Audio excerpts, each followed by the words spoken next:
El tiburón blanco no le teme a nada, excepto a esto. No es una persecución, no es una lucha, es una decisión. Ellas eligen, ellas coordinan, ellas ejecutan.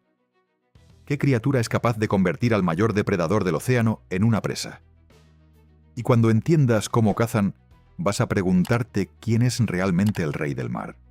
Quédate hasta el final. Porque lo que vas a ver ahora no es una cacería, es una lección de poder. En cualquier rincón del océano, ellas ya han estado allí. Desde aguas poco profundas hasta abismos donde la luz no existe. Desde los polos helados hasta mares tropicales. Hay muy pocas especies tan extendidas en el planeta. Solo una las supera. Y no es casualidad. Durante siglos las llamaron pez negro, ballena asesina, matadora de ballenas. Nombres nacidos del miedo. Pero ningún nombre explica lo que realmente son. Porque no dominan por tamaño, no dominan por velocidad, dominan porque entienden cómo matar. Su propio nombre lo anticipa. Orca, Orcus, el inframundo, la muerte. Y no fue una exageración. Peces, focas, leones marinos, ballenas jorobadas de toneladas, incluso el gran tiburón blanco. Nada está fuera de su alcance. Pero lo que hiela la sangre no es a quién cazan, es cómo lo hacen. Cómo se derrota a un depredador que nunca ha tenido rival. Cuando se enfrentan al tiburón blanco, no hay caos. No hay persecución descontrolada. No hay mordidas al azar. Hay orden. Se separan, se posicionan. Mantienen la distancia exacta. Una corta la retirada. Otra se aproxima desde el ángulo muerto. La tercera espera. Calculan velocidades. Miden trayectorias. Cierran el círculo. El tiburón aún nada con seguridad. Aún cree que domina. Entonces sucede. Un solo golpe. Preciso. En el punto exacto. No es fuerza bruta. Es anatomía entendida a la perfección. El tiburón pierde el equilibrio. Su cuerpo gira sin control. Lo voltean. Y entonces ocurre algo aterrador. Parálisis total. Inmovilidad tónica. El supuesto rey queda suspendido en el agua, boca arriba, indefenso, incapaz de moverse. Su propio cuerpo lo traiciona. No grita, no lucha, no puede, simplemente deja de ser una amenaza. Y aquí es donde todo cambia.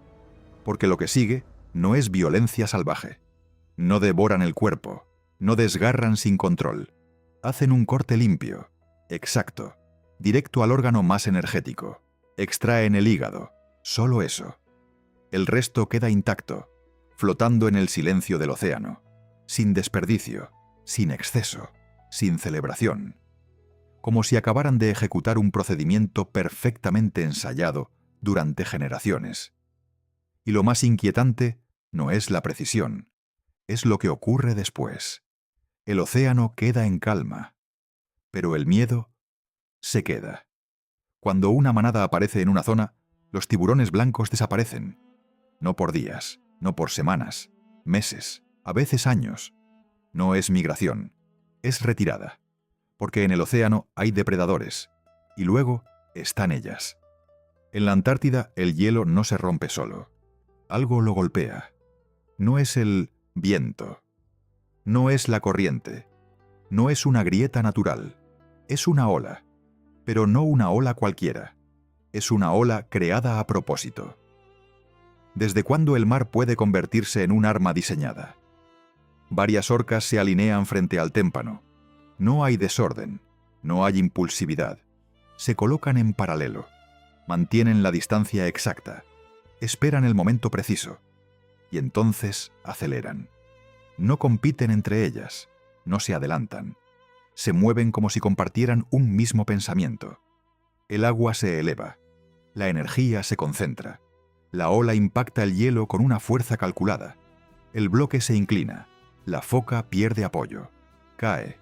No fue azar. No fue coincidencia. Fue diseño. ¿Quién enseñó esa maniobra? ¿Quién la perfeccionó hasta convertirla en rutina? Y lo más inquietante es que no es la única táctica. En otros mares la estrategia cambia. Rodean bancos de peces formando una espiral perfecta. Liberan burbujas para crear una barrera invisible. Golpean el agua con la cola para compactar el cardumen. El círculo se cierra. Nadie escapa. ¿Improvisan sobre la marcha? ¿O están ejecutando un plan aprendido años atrás?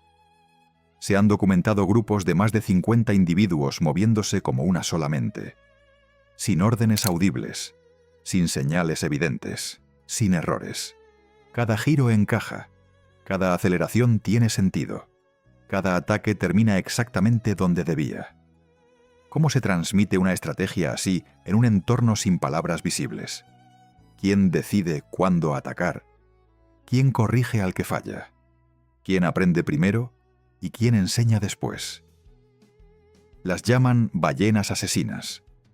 Pero no son ballenas, son delfines, el miembro más grande y sofisticado de ese linaje. Y lo más sorprendente es que su historia no empezó en el océano. Empezó en tierra firme. Antes de dominar las olas, aprendieron a caminar. Antes de dominar el océano, caminaron sobre la tierra. Hace más de 50 millones de años, una criatura parecida a un lobo merodeaba cerca de la costa. No era completamente terrestre. Tampoco era marina. Vivía en el límite. Sabía nadar. Se deslizaba en aguas poco profundas. Cazaba presas que se aventuraban demasiado cerca de la orilla. Se llamaba Paquicetus. ¿En qué momento una especie decide abandonar la tierra firme? Con el paso de millones de años, algunos de sus descendientes pasaron más tiempo en el agua que fuera de ella. Las extremidades comenzaron a cambiar. Los dedos se alargaron. La columna se volvió más flexible. El cuerpo se hizo hidrodinámico. La tierra dejó de ser necesaria. El mar ofrecía alimento, espacio, oportunidad. Y poco a poco, el océano los reclamó por completo. Pero la evolución nunca borra del todo el pasado. Lo transforma. Hoy, en las aletas delanteras de una orca, todavía existen huesos que un día fueron dedos. Estructuras equivalentes a nuestra mano, muñeca y falanges, ocultas bajo la piel negra y blanca. En lo más profundo de su anatomía, permanece un pequeño hueso pélvico. Un vestigio, silencioso de patas que caminaron hace millones de años. ¿Puede una criatura cambiar tanto y seguir llevando su historia dentro? Hoy son otra cosa. 9 metros de longitud, hasta 10.000 kilos de peso, velocidades que superan los 35 kilómetros por hora, saltos de más de 4 metros fuera del agua, una mordida capaz de triturar casi cualquier cosa que se cruce en su camino. Pero eso no es lo que las convierte en invencibles. No es su tamaño, no es su fuerza, es esto. Nunca cazan solas. Cada grupo es una familia, una estructura matriarcal sólida y estable. La hembra más anciana guía, conoce rutas, recuerda temporadas, toma decisiones. Cada individuo entiende su papel. Se coordinan con una precisión que parece imposible. No hay gritos de mando, no hay caos. Y detrás de esa sincronización hay algo más profundo. Un lenguaje, un código acústico, una forma de comunicación tan compleja que aún no logramos descifrar por completo. La pregunta ya no es si dominan el océano. La pregunta es, ¿hasta qué punto son conscientes de lo que están haciendo? Si has llegado hasta aquí, dale like al vídeo y suscríbete. Porque lo que vas a descubrir ahora no es solo cómo cazan, sino cómo piensan. En el océano no solo se escucha el silencio, se escuchan voces. Desde la década de 1970, los científicos empezaron a grabarlas, y lo que descubrieron cambió todo. No eran simples sonidos, eran códigos. 3 tipos principales: clics, silbidos, llamadas. Pero, ¿qué se puede esconder realmente en un sonido bajo el agua? Los clics no son ruido, son visión. Viajan como un haz invisible, golpean un cuerpo y regresan. En ese eco hay información. Tamaño, distancia, movimiento. Pueden detectar un pez a más de 150 metros. Incluso saber qué especie es. ¿Te imaginas ver en la oscuridad absoluta? Los silbidos son distintos. Breves, agudos, mensajes discretos. Se usan cuando la caza exige precisión. Pero las llamadas son otra cosa. Profundas, potentes, capaces de viajar kilómetros, como si el océano entero vibrara. Y aquí viene lo inquietante. Este lenguaje no nace con ellas. Se aprende.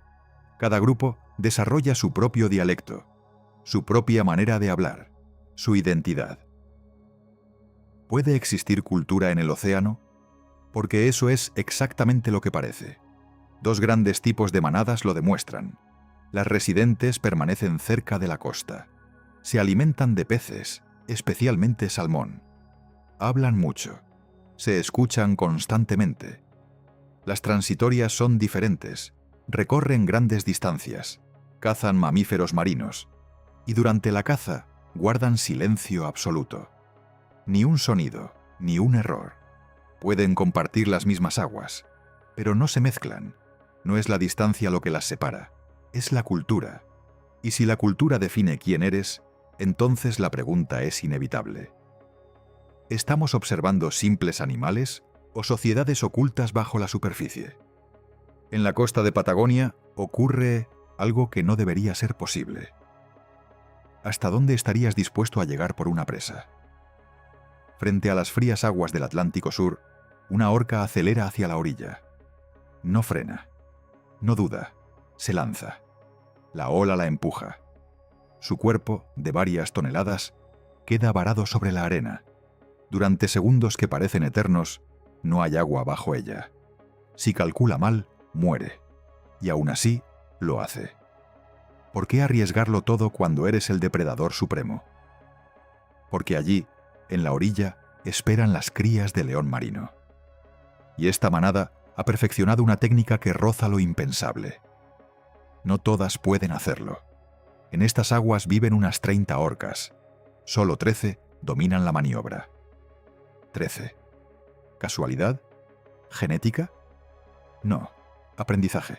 Las crías observan, intentan, fracasan, cientos de veces. Empujan algas hacia la arena para sentir el peso fuera del agua. Aprenden a sincronizar su respiración con el ritmo exacto de la marea. Ensayan el error. Corrigen, vuelven a intentarlo.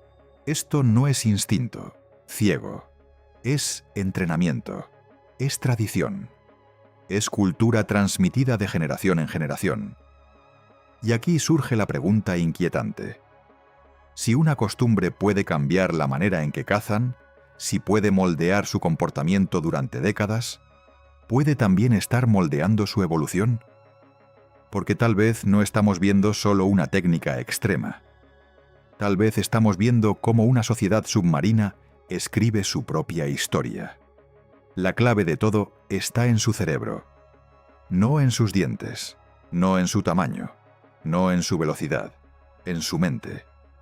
El cerebro de una orca puede pesar entre 5 y casi 7 kilos. Una masa impresionante de tejido neuronal. Solo el del cachalote lo supera en tamaño absoluto. Pero el tamaño por sí solo no explica la inteligencia. Lo que realmente importa es la proporción. El índice de encefalización mide algo más sutil: cuánta energía invierte un cuerpo en pensar. Los humanos lideran con un valor cercano a 7. Después aparecen los delfines nariz de botella, con alrededor de 4. Las orcas se sitúan en torno a 2,5. Puede parecer una cifra menor. No lo es. Eso las coloca entre los animales con mayores capacidades cognitivas del planeta.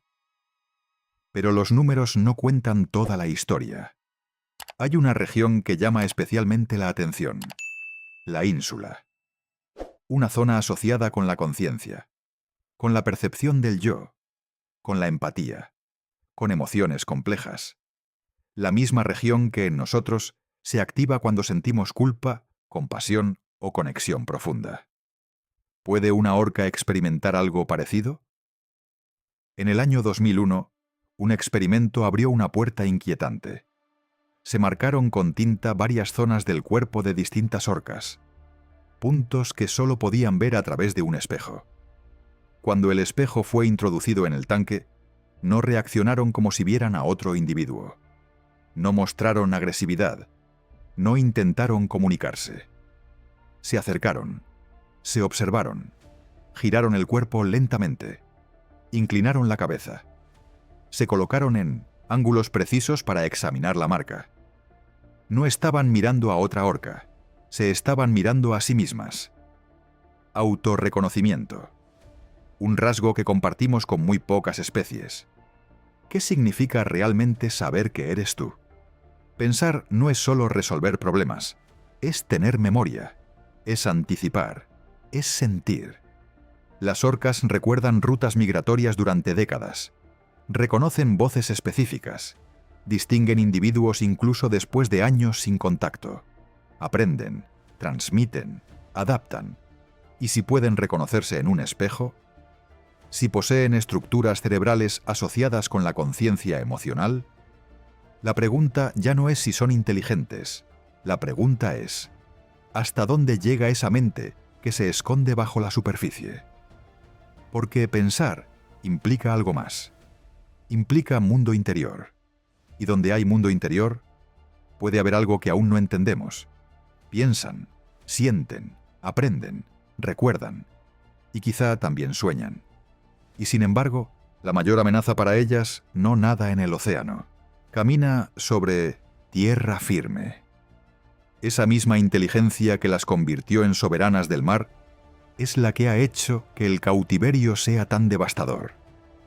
Porque cuando encierras un cuerpo, puedes contener su fuerza. Pero cuando encierras una mente, el daño es distinto. En libertad, los ataques a humanos son extraordinariamente raros. Son curiosas. Se acercan a embarcaciones. Observan a los buceadores con una calma casi desconcertante. No nos ven como presas.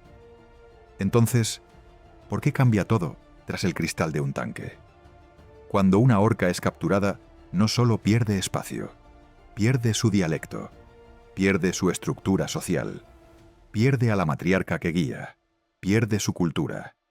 Y para una especie que vive a través del aprendizaje colectivo, eso lo es todo.